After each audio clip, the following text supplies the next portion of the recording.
Hello everyone. Today we will be going over the program for an LED counter using the Shakti processor PINAKA. So for that, first we need to know the pin mapping. We need to know where the LEDs are, what are the bit locations of that. So for that we go into the SOC manual, the Shakti SOC user manual that we have, and if we go into device pin mapping, we can see all the GPIOs and we can see what are the pin mappings. Alright, so we're looking for LEDs here. Yeah, so these are the LEDs, right? On the board, when you see, you will notice that LD4 is for an LED, that's the name given to it. Right, so you have 16, 17, 18, 19. Those are the four LEDs that we have on the board. So now let's look at the code. So I already have the code present here. I'll just add it to the project that was created earlier.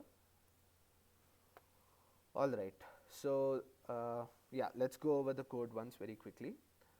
First are the include files, the header files that we have to include. Then we have this command, the write word. The write word is a function that takes two inputs, two arguments rather. The first argument is which register or which location do you want to write into. The second argument is what you want to write. That is the second argument. Now the first thing that we have to do, since these are GPIOs, we need to set them as output or input based on our requirement, right?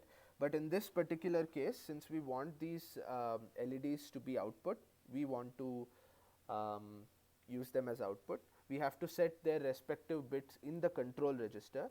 This is the direction control register. We have to set their respective bits as 1. 1 stands for output, 0 would stand for input. Now we have 4 LEDs, so we will have 4 bits set as 1, right?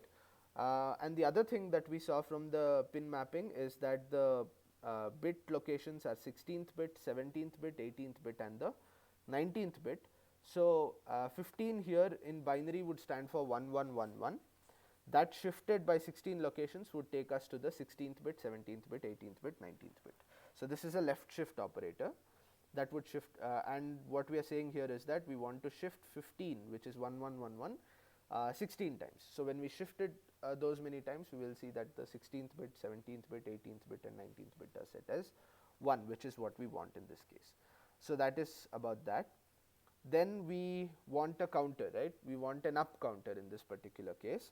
So what we are doing is we are initializing a variable as 0 to begin with, and then we are writing that into the data register. Now you have two registers, one is the control, one another is the data. Control decides whether a given GPIO is an output pin or an input pin. In this case we configured it as output.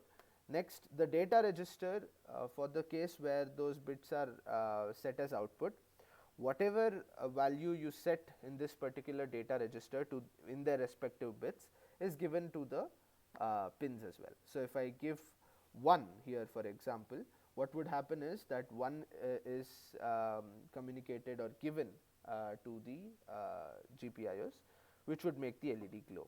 If I give 0, then obviously they won't light up. All right, so again the reason for shifting by 16 bits is the same as before. We saw that the bit locations are 16, 17, 18, 19. That's why we are shifting it by shifting the number by 16 locations. Delay is again for our sake, because if it goes too fast, we won't be able to see the counter very clearly on the board, hence the delay. After writing each value, I am giving it a delay, and after that I am also saying that turn everything off, so that we have a nice transition into the next number. Again, this is not required. If you wish, you can have it removed. Again, there are several implementations possible, but this is one of them.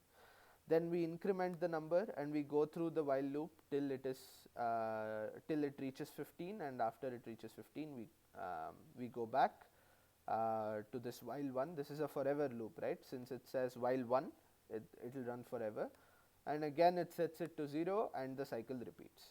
So that is about the code. Let's get started very quickly on the implementation part of it. So first is the build, obviously. We compile our code. Yeah, and it says it's a success. Next we open a UART terminal. We've done this multiple times before. Alright, the last thing is to start debugging.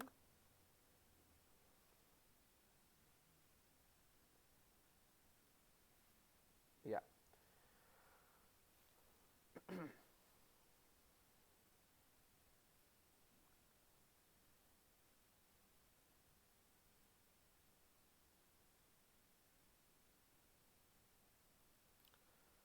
Right.